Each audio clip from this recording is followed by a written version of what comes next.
Broadcasting from a galaxy not so far away, this is Inalienable Rights, the podcast that will take you on a journey across continents from North America to Africa to the Caribbean and back again. The Stewart family will share their stories and all they've learned about life, faith, and the pursuit of medicine.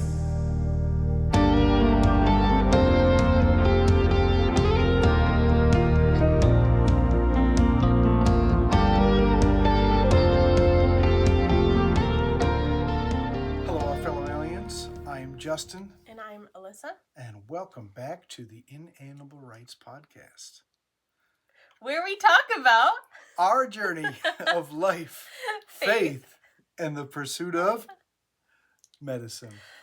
We're just trying to throw you off, throw some wrinkles in the whole thing. But... No, the funny part is that I was just saying to Justin before this, you don't have to say life, faith, and pursuit of medicine every time because it's in our intro. And so then he thought we weren't going to say that. I finally took my wife's advice on and then something. I was like, oh. Yeah, that's married life in a nutshell there for you.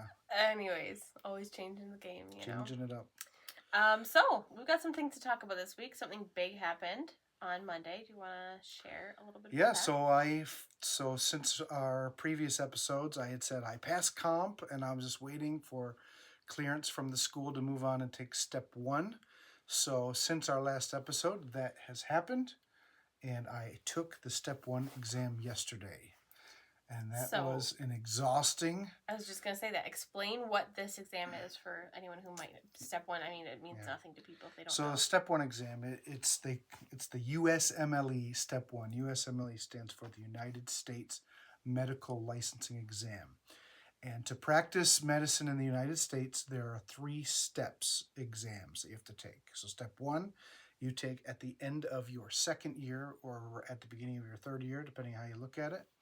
And you have to take that before you can move into the clinical rotation part of medical school. Right. And then you will take step 2 at the end of your third year, moving into your fourth year or somewhere in there, as you're getting ready to match into residency. And then step 3, a lot of people will take it after they've already started residency. But so I've taken step 1. I have to wait. And they're basically kind of just comprehensive exams. They're comprehensive, testing your knowledge. And it is, the actual exam time is 7 hours. And with your breaks and everything, it's an 8-hour exam. So it was very long. Mm-hmm. I started at 8:30 or so, and I did not finish until like 4:30 in the afternoon. Yep. And the night before, I do not consider myself really an anxious person, but for whatever reason, before big exams, I have developed anxiety, and I could not sleep. I was rolling around all night just thinking about all the things. And everything's worse when you haven't slept.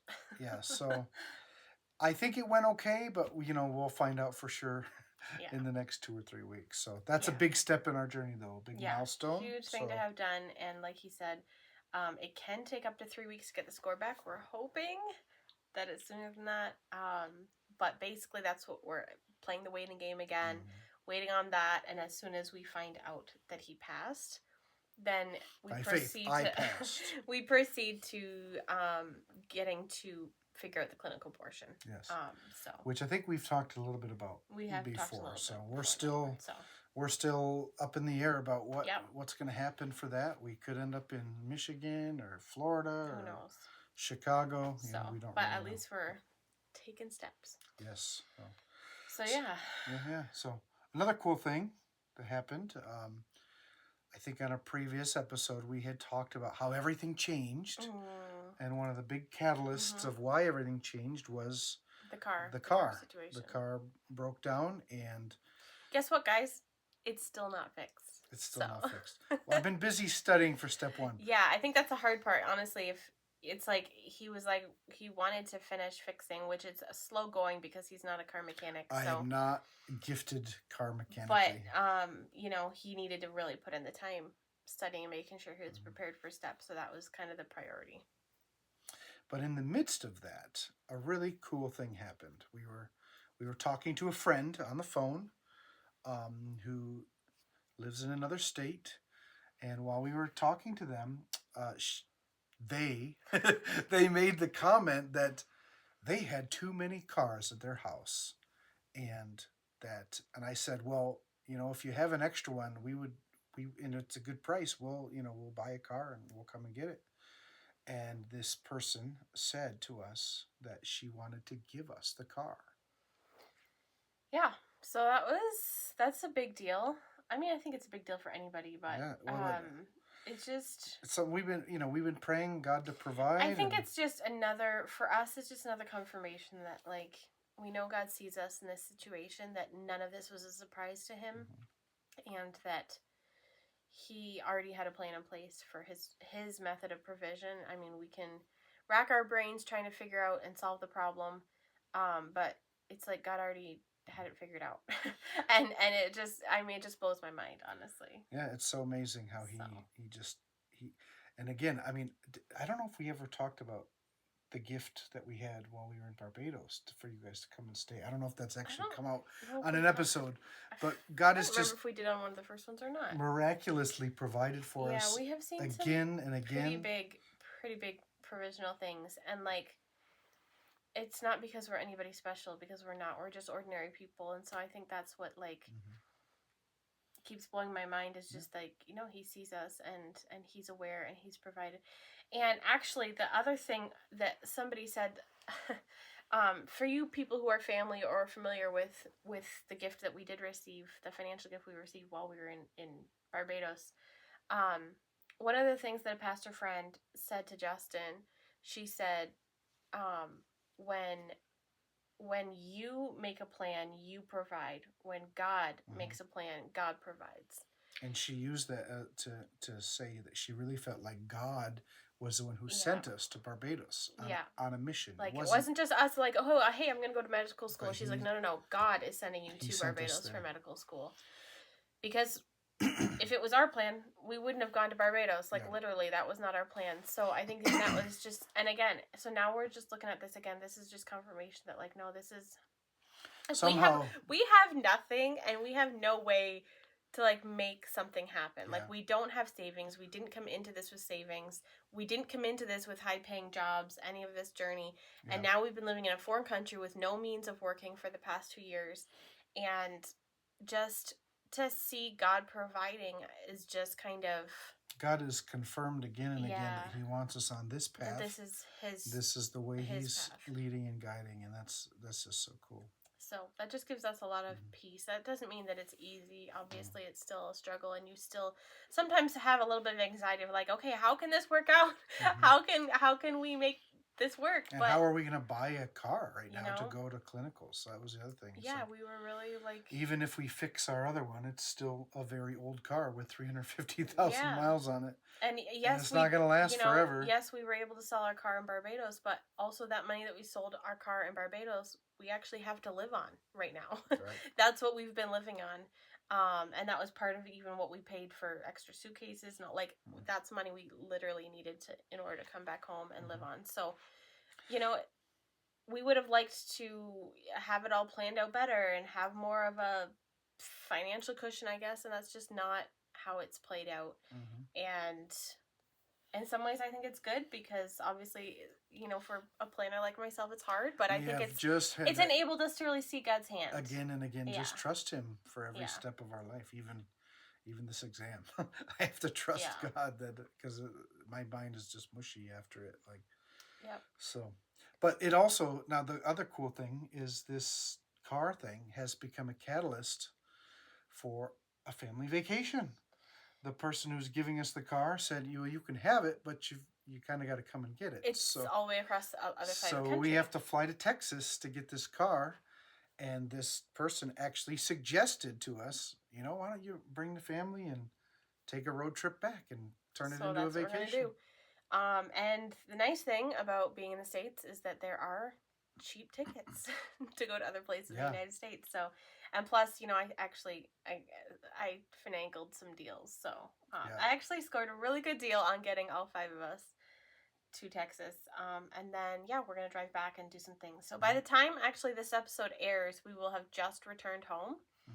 And so maybe we'll share a little more about that on another episode, but we're looking forward to it. I've never been over into that other part of the country at all, and neither have the kids. And if Chip and Joanna Gaines happen to watch this podcast, They're not. We're already gonna be gone. We're coming. We're coming to see you. Yes, I'm going to Waco, guys. I've always wanted to go. Okay, call me crazy. Call me I don't know. We're fixer-uppers Fixer-upper ourselves. junkie or something. We've done a little bit of our own fixer-uppering. It's just over the years. You know, I've spent so many years watching HGTV, so now I feel like, hey, I'm gonna be within 2 hours of the silos.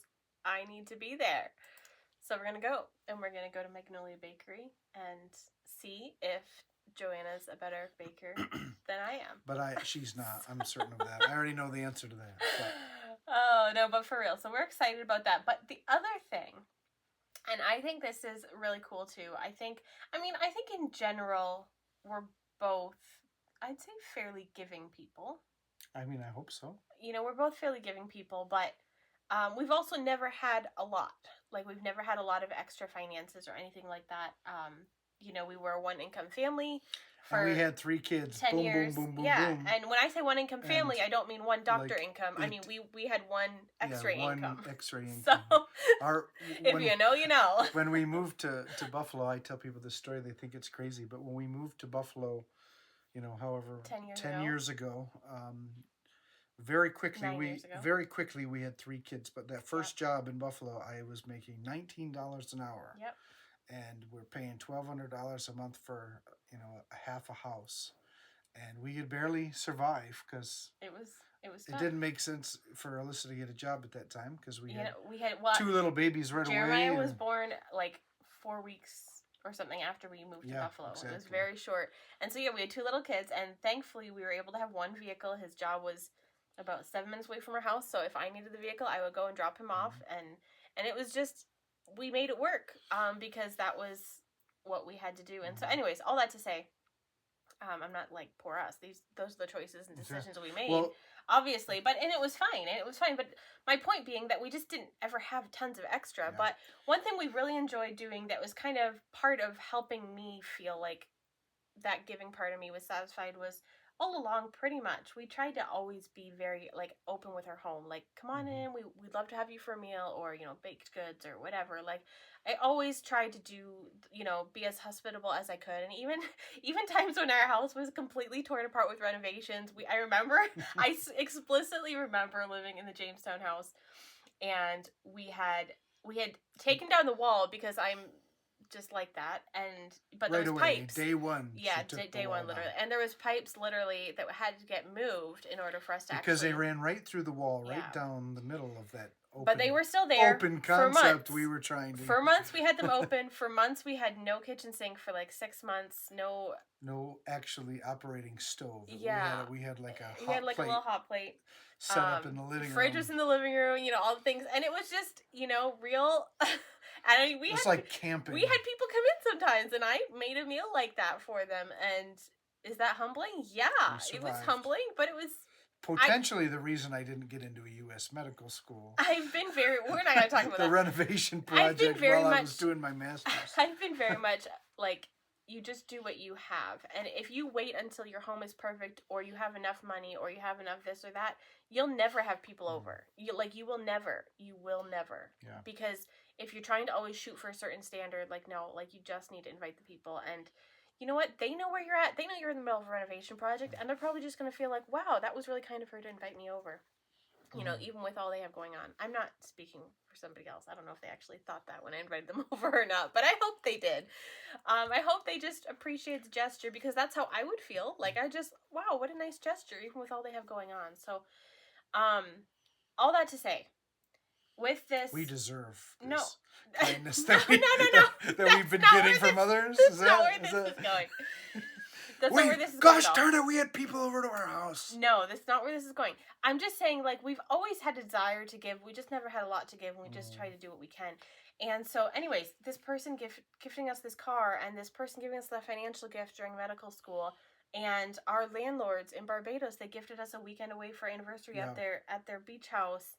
And we just have been the recipients of, we feel like it's just so much kindness that it's really in a way inspired that in us too. That we want to be in a position someday that we can do that kind of thing for other people. You know, if God wills that we are in a place where financially, you know, Justin is making a doctor's salary and we can afford it, we would love to be able to do that. Like, hey, we have But don't get whatever, any ideas. It's you know? going to be a while before I have It, that. it might be a while, but like, you know, these are just the kinds of things we'd love to be able to like, hey, you know, take my boat out for the weekend or whatever. I don't have a boat, but I've always had this desire to have a boat, okay? So maybe one day we'll have a boat that we can, Come you ride know, our horses. lend it out. There you go. On That's our more 65-acre farm. Take okay. out our yacht. More like, you know. I don't know. Yeah, I don't know about the yacht. Take our private jet for a little cruise. Okay, we're not. That's crazy. Anyways, I think that's just something that's inspired that in us. Is like, wow, we want to Our be own able private to. UFO. We want to be able to be a blessing to other people because I think we've just felt like we've received so much blessing that we just have that desire to like give back to other people. And even Jesus said something like that. He said, "Freely you have received, so now freely give." Yeah. You know. So I think that's something that's been cool to see how that has kind of impacted us too. You know, this whole discussion that we've just had, it actually sparked some other completely random thought in me. Oh no! That I think is important. It's an interesting thing. Is there's this whole discussion out there in the world about like how wealthy people are the ones who can afford to like go and get like higher education and go to medical school, and it kind of like perpetuates this like this wealth, and it makes the lower class like stay down because they can't actually afford to go to medical school. And I think our situation, our experience, because we didn't come from money, like my parents have worked hard. They taught me the value of hard work. They've worked hard, and everything that they have, God has blessed them, but they are not wealthy people. Excuse me. And Alyssa didn't come from that either. But I noticed, like, even at Ross, even though I'm like at a Caribbean medical school, a lot of my classmates, their parents are doctors, their parents are wealthy, and you could tell by the way they act or whatever. Like, and this is a very general statement, just to be clear. Yes, very general. But anyway, just something that I've thought about a lot over the years is, I read an article somewhere. I can't properly cite it for you right now, but basically the gist of the article that it's very, very difficult for a next generation to jump a class above the class that they've come from, because it's very difficult because of the financial limitations and whatever you want to call the economic disparities that pervade families, and it stays for generations and generations. And anyway, I don't even know why I'm thinking about this, but something about our conversation about the money, it just reminded me that we have struggled in many ways, like financially, and to try to come and to do this, to go to medical school now, to jump a class, so to speak. We are going into so much debt to be able to do this because we don't have any of that like support. So I guess where I'm going with this is, so all these like little blessings, it's just like God has just poured out and he's helped us to overcome, because there are very real barriers to overcome. And I would encourage you, like, if God has, put this in your heart, like, you know what, I need to go. And I think every parent wants their kids to go further than they can, but some of them actually lack the ability to help. Like my parents, they were great to me. They supported me every way that they could, but they lacked the ability to encourage higher education because they didn't have it. And they lacked the ability to encourage financially, like in big chunks, because they didn't have it. And I want to just jump in. Like, I feel like your parents fully supported what you wanted to do, but they didn't necessarily encourage you in a certain way. Right. Like, they let me decide. Yeah, and because then they weren't like, oh yeah, you can go to medical school, because there's just no frame of reference. There's no frame of reference. And like the amount, and I don't want to make this all about money, but like the amount of money that it takes to train a doctor, like it is astronomically ridiculous. I mean, you could of course go into another discussion that says it should not cost this. It shouldn't. It's kind of a scam. And we should actually talk about that later, like actually how much debt it costs. But in the United States, they're saying that it'll cost a student anywhere between $250,000 and $350,000 if they have to pay for it themselves and they have to borrow that money. That's what they borrow up front, and then when they pay it back, it's going to be over $500,000 by the time they're done paying it back. So it's a ridiculous amount of money. But anyway, I just was curious to get off on that little tangent because Yeah. I think it's kind of neat to see because some of my classmates are like me in that they're trying to improve, their future and the future for their children Yeah. by jumping a class, but it's a very difficult thing to do. Yeah, So it is. And even not even talking like physically, emotionally, but like mentally, I think it's hard because I think sometimes we actually limit ourselves yeah, with our mindsets of like this is what I can achieve. And I would say that you probably did that too. When you went to X-ray school and did you Yeah. were like, oh, I can only do. And I think years we kind ago, of touched that years on ago. that I mean, I before. wanted to be a doctor, but I just lacked that You couldn't have that. forward thinking Forward or thi- forward, yeah. for lack of a better word. I saw the only way I saw that it could happen was I'm gonna settle for this lower thing and go to X-ray because it was only 2 Yeah. years and it was only $2,500. Like that's the way my mind was. So I think sometimes the mental thing is a big deal. Like especially when you're talking about like jumping class or like aiming for something higher, because sometimes when you're in that lower place, all you can see are the dollar signs. Yeah. Of like, oh, And there's nothing wrong with I that. can't, I mean, because they have that's logical, well, right? but it's easy to get into that mentality of and we have talked about this. If this doesn't work out, how do we pay back? How do we loan? pay it back? Because that is a real And it conversation that we it's had. happened to some of my classmates, Yeah, and that's a conversation we had before, especially knowing that Caribbean schools sometimes have a bad rap and Yep. sometimes people don't make it. Like, what's our backup plan? And Yep. so, sometimes, especially when you're a little bit younger, I think it's hard to see beyond that of like, okay, is the risk worth, Right. worth it? Will this risk pay off? And so I think that's a big thing too, is just being able to kind of look past that and say, no, this is worth the risk, and just going for it, because I think sometimes, And for us, it we're really just limiting. was the faith thing. We were certain that God said you should do this and you will be successful. I think that really helps too when Yeah. you make a big jump like that. But anyway, cool. That was a good episode. It was better than we planned. Anyways, we're gonna wrap it up. Sometimes it feels like we're rambling, but maybe that's okay. We didn't really have a outline today or anything, but Yeah, let us know if you liked anything that you heard, and or if you don't. or if you you know. have any ideas for future episodes, please. I feel like keep we us in say mind. that every episode, but seriously, And if there's nobody's done something- it yet. well, there was one time, but if there's something specific you want to hear about related to medical school or not, we're happy to ramble about it. or So. anything. So we'll ramble. Anyways, thanks for listening, Yep. and we will See you next time. see you next week.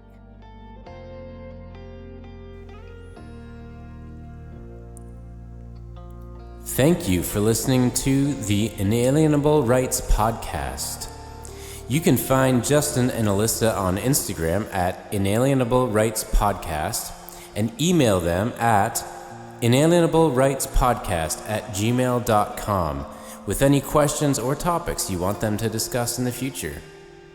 See you on the other side of the wormhole.